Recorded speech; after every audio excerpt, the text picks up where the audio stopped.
سورۃ فاتحہ آیت نمبر 2 ترجمہ اور تفسیر۔ بسم اللہ الرحمن الرحیم۔ ترجمہ: شروع اللہ کے نام سے جو بڑا مہربان نہایت رحم کرنے والا ہے۔ الرحمن الرحیم۔ ترجمہ: بہت مہربان رحمت والا۔ تفسیر: الرحمن بہت مہربان، رحمان اور رحیم اللہ تعالیٰ کے دو صفاتی نام ہیں۔ رحمان کا معنی ہے نعمتیں عطا کرنے والی وہ ذات جو بہت زیادہ رحمت فرمائے، اور رحیم کا معنی ہے بہت رحمت فرمانے والا۔ یاد رہے کہ حقیقی طور پر نعمت عطا فرمانے والی ذات اللہ تعالیٰ کی ہے، کہ وہی تنہا ذات ہے جو اپنی رحمت کا بدلہ طلب نہیں فرماتی۔ ہر چھوٹی بڑی، ظاہری، باطنی، جسمانی، روحانی، دینوی، آخروی نعمت اللہ تعالیٰ ہی عطا فرماتا ہے، اور دنیا میں جو شخص تک جو نعمتیں پہنچتی ہیں وہ اللہ تعالیٰ کی رحمت ہی سے ہیں، کیونکہ کسی کے دل میں رحم کا جذبہ پیدا کرنا، رحم کرنے پر قدرت دینا، نعمت کو وجود میں لانا، دوسروں کا اس نعمت سے فائدہ اٹھانا اور فائدہ اٹھانے کے لیے اعضاء کی سلامتی عطا کرنا، یہ سب اللہ تعالیٰ کی طرف سے ہی ہے۔ اللہ تعالیٰ کی وسیع رحمت دیکھ کر گناہوں پر بے باک نہیں ہونا چاہیے۔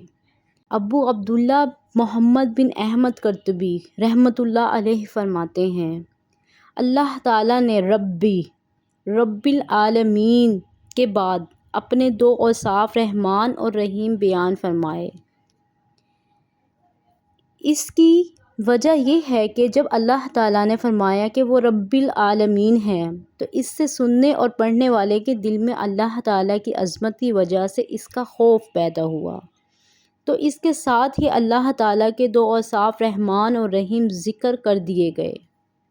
اللہ تعالیٰ کی اطاعت کرنے کی ترغیب ہے، یوں ترغیب اور ترغیب دونوں کا بیان ہو گیا، تاکہ بندہ اللہ تعالیٰ کی اطاعت کرنے کی طرف اچھی طرح راغب ہو اور اس کی نافرمانی کرنے سے رکنے کی خوب کوشش کرے۔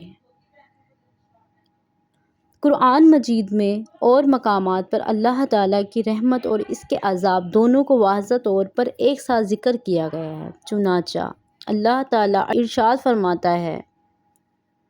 ترجمہ: میرے بندوں کو خبر دو کہ بے شک میں ہی بخشنے والا مہربان ہوں، اور بے شک میرا ہی عذاب دردناک عذاب ہے۔ اور ارشاد فرمایا۔ ترجمہ: گناہ بخشنے والا اور توبہ قبول کرنے والا، سخت عذاب دینے والا، بڑے انعام عطا فرمانے والا ہے۔ اس کے سوا کوئی معبود نہیں، اسی کی طرف پھرنا ہے۔ حضرت ابو ہریرہ رضی اللہ تعالی عنہ سے روایت ہے، رسول کریم صلی اللہ علیہ وآلہ وسلم نے ارشاد فرمایا، اگر مومن جان لیتا کہ اللہ تعالیٰ کے پاس کتنا عذاب ہے تو کوئی بھی اس کی جنت کی امید نہ رکھتا، اور اگر کافر جان لیتا کہ اللہ تعالیٰ کے پاس کتنی رحمت ہے تو اس کی جنت سے کوئی نا امید نہ ہوتا۔ مسلم۔ لہٰذا ہر انسان کو چاہیے کہ وہ امید اور خوف کے درمیان رہے، اور اللہ تعالیٰ کی رحمت کی وسعت دیکھ کر گناہوں پر بے باک نہ ہو، اور نہ ہی اللہ تعالیٰ کے عذاب کی شدت دیکھ کر اس کی رحمت سے مایوس ہو۔ کسی کو رحمان اور رحیم کہنے کے بارے میں شرعی حکم: اللہ تعالیٰ کے علاوہ کسی اور کو رحمان کہنا جائز نہیں، جبکہ رحیم کہا جا سکتا ہے، جیسے قرآن مجید میں اللہ تعالیٰ نے اپنے حبیب صلی اللہ علیہ وآلہ وسلم کو بھی رحیم فرمایا ہے۔